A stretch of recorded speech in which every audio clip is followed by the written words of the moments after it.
Hello viewers, আসসালামু আলাইকুম। Welcome to রিমাস cooking recipes.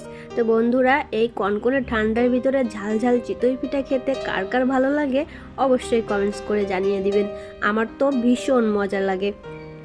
তো আজকে কিন্তু আমি শুকনো চালের গুঁড়া দিয়ে খুবই সুস্বাদু একটি পিঠা তৈরি করব, ঝাল চিতই পিঠা। ধনিয়া পাতা আর কাঁচামরিচ কুচি দিয়ে এই ঝাল চিতই পিঠা খেতে কার কার ভালো লাগে অবশ্যই কমেন্টস করে জানিয়ে যাবেন। আর দেখুন, পিঠাটা কিন্তু ভীষণ সুন্দর হয়েছে, একদম জালিদার আর সফট হয়েছে।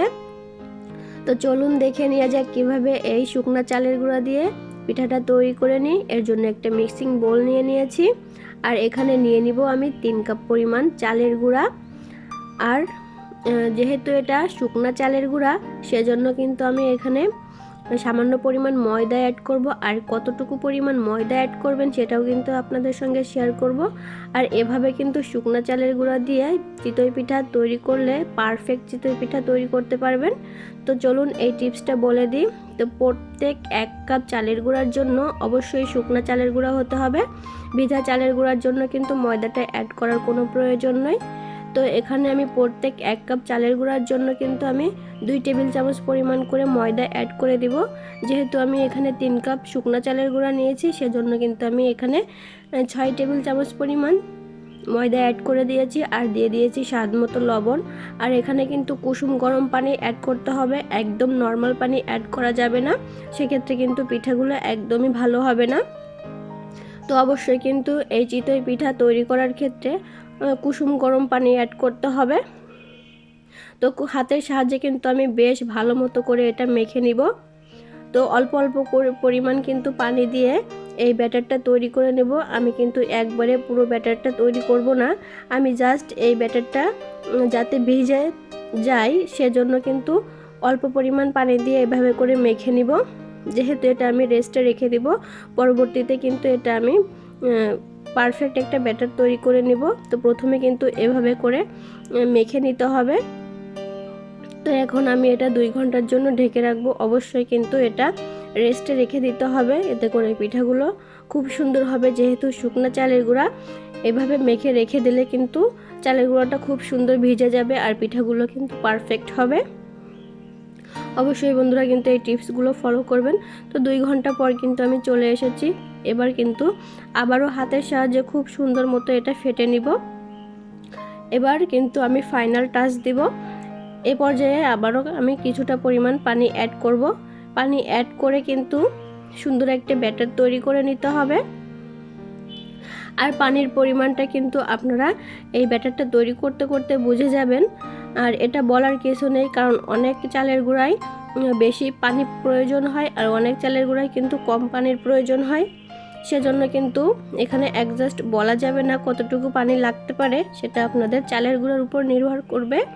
তো এই ব্যাটারটা কিন্তু এরকমভাবে তৈরি করতে হবে, বেশ ঘনও না বা বেশ পাতলাও না, মিডিয়াম কিন্তু এই ব্যাটারটা তৈরি হবে।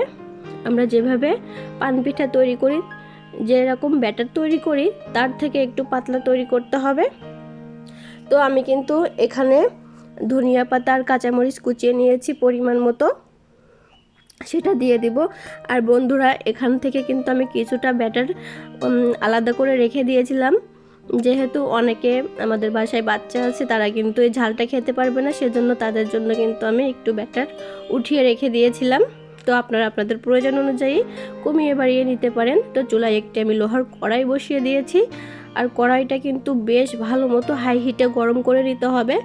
তারপর কিন্তু আমি এটা তেল দিয়ে মুছে নিব। একটা টিস্যু পেপার দিয়ে কিন্তু আমি তেল দিয়ে মুছে নিব। তারপর ব্যাটারটা দিয়ে এভাবে ঢাকনা দিয়ে কিছুক্ষণ রেখে দিলে কিন্তু পিঠাগুলো তৈরি হয়ে যাবে। আর অবশ্যই চুলার আঁচটা কিন্তু একইভাবে রাখতে হবে। তো প্রথমে হাই হিটে গরম করে চুলার আঁচটা মিডিয়াম করে দিবেন। আর পুরো পিঠা তৈরি করার জন্য কিন্তু মিডিয়াম আঁচেই তৈরি করতে হবে, চুলার আঁচ কিন্তু কমানো বাড়ানো যাবে না, তাহলে কিন্তু পিঠাগুলো একদমই ভালো হবে না। তো এই তো সবগুলো পিঠা আমি একইভাবে তৈরি করে নিয়েছি। আর দেখুন, পিঠাগুলো মাশাআল্লাহ অনেক সুন্দর হয়েছে, দেখে নিশ্চয়ই বুঝতে পারছেন। তো আমি কিন্তু এটা ভেঙে দেখিয়ে দিয়েছি এর ভেতরটা কতটা সুন্দর হয়েছে। একদম নানি দাদিদের মতো কিন্তু পিঠা তৈরি করে ফেলেছি। যারা এখনও এই পিঠা তৈরি করতে পারেন না, অবশ্যই আমার এই ভিডিওটি ফলো করে আপনারা ট্রাই করতে পারেন, নিরাশ হবেন না আশা করছি। তো এভাবে কিন্তু বাসায় আপনারা শুকনা চালের গুঁড়া দিয়ে চিতই পিঠা একদমই পারফেক্টভাবে তৈরি করে ফেলতে পারবেন। আর অবশ্যই বন্ধুরা কমেন্টস করে জানিয়ে দিবেন আমার এই রেসিপিটি আপনাদের কাছে কেমন লেগেছে। আর বন্ধুরা একদমই কিন্তু লাইক দিতে ভুলবেন না, কারণ আপনাদের একটি লাইক আর কমেন্টস আমাকে অনেক বেশি উৎসাহিত করে। আমার ভিডিওটি দেখার জন্য সবাইকে অসংখ্য ধন্যবাদ। আল্লাহ হাফেজ।